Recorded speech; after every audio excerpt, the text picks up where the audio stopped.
Photoshop has a really cool tool called Paste Into that lives in the Edit menu. Now, of course, we don't have anything to paste into just yet, but we will shortly. Now, what I want to do is show you how to select everything, first of all, in your image.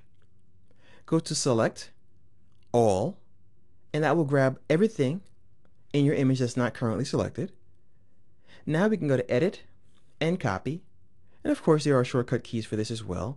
So for Select All, you would press Command or Control A, and to copy, Command or Control C. And all we want to do at this point is copy this. Now go ahead and deselect it by pressing Command or Control D.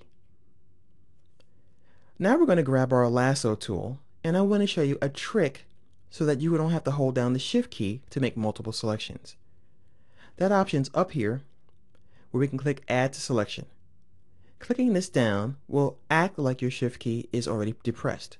So I can click and draw, move my mouse, click and draw, and continue to draw like so.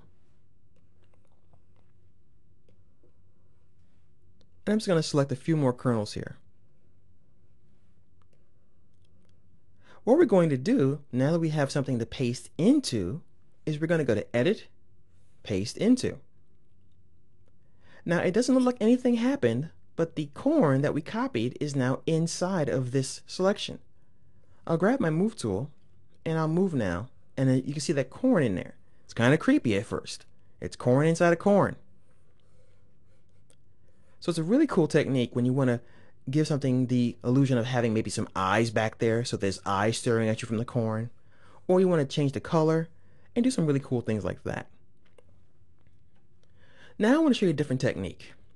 I want to show you something called Invert. What that means is if I click and drag out a selection and I grab my paintbrush, I would normally paint inside of this selection, right? So let me go ahead and make sure I'm on the proper layer. And let me go over here. Actually, I think I'll draw on my original layer. There we go. Now I'm painting inside that selection. But what if I actually want this area to be the protected area, and I want to paint on the outside? So I'll go ahead and undo that. This time I'll go to Select, Inverse, and now the area is selected on the outside that I can paint in. And that is what the Select Inverse option will do for you inside of Photoshop.